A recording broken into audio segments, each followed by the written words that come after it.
जय शिवराय. मी पांडुरंग कदम. आपण सर्वांपर्यंत बातमी पोहोचलीच असेल.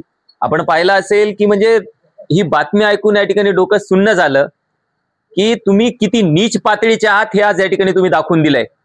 उद्या सकाळी 11 वाजता दादा सगळं काही खरं काय ते सांगणार आहेत. परंतु दुःख या गोष्टीचं वाटतंय की तुम्ही या थराला जाऊ शकताल या गोष्टीचा कधी विचारही केला नव्हता. तुम्ही तुमची अवकात तीच आहेत, तुम्ही तेच करतात.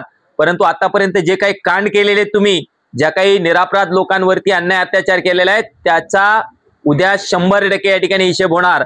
आणि पुन्हा एक गोष्ट सांगतोय, तुम्हाला तुमची अवकात मराठे 100% दाखवल्याशिवाय राहणार नाही. तुम्हाला मराठा संघर्ष योद्धा माननीय श्री मनोज जरांगे पाटील म्हणजे काय वाटलं?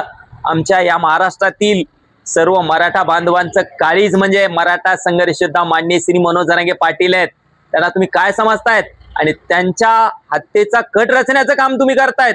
ही गोष्ट तितकी सोपी नाही. जर दादांची इच्छा असली असती तर आज या ठिकाणी महाराष्ट्र पेटला असता. परंतु मराठा संघर्ष योद्धा माननीय श्री मनोज जरांगे पाटील अतिशय संयमी आहेत. जीवावर आलेला असताना सुद्धा या महाराष्ट्राची काळजी या ठिकाणी त्यांना आहे. म्हणून या ठिकाणी ते प्रकरण अतिशय शांततेने घेत आहेत. आणि उद्या 11 वाजता मात्र या ठिकाणी तुमच्या पापाचा गडा 100% भरलेला आहे. आणि तो उद्या 11 वाजता तो पापाचा गडा दादा 100% उघडल्याशिवाय राहणार नाहीत. आणि काय गोष्ट आहे माहितीये का, तुम्ही खूप पाप केलेले आहेत. खूप निरापराध लोकांना काय अन्याय अत्याचार हे खूप केलेले आणि नियतीला सुद्धा या ठिकाणी सहन होत नसतं.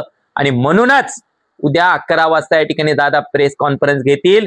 आणि त्यावेळेस याचा खरा सूत्रधार कोण आहे, त्याची इच्छा काय होती, या सगळ्या गोष्टीचा खुलासा उद्या सकाळी 11 वाजता दादा आंतरवाली सराटीतून या ठिकाणी करणार आहेत. तोपर्यंत महाराष्ट्रातील तमाम मराठा बांधवांना विनंती आहे, भावांनो दादांचे आदेश आहेत, आपण शांततेच्या मार्गाने संयमाच्या मार्गाने या ठिकाणी थांबायचंय. कोणीच बिलकुल दादांचा आदेश आल्याशिवाय कोणीच कोणत्याही प्रकारचं कृत्य करणार नाही. हा आदेश दादांचा आहे आणि दादांचा आदेश आतापर्यंत या ठिकाणी आपण पाळत आलेलो आहोत. आणि याही पुढे 100% या ठिकाणी दादांचा आदेश पाळू, कारण की दादा आपलं काळीज आहेत.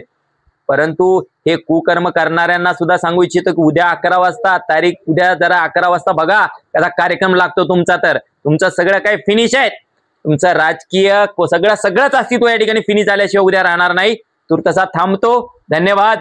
जय जिजाऊ, जय शिवराय. एक मराठा लाख मराठा.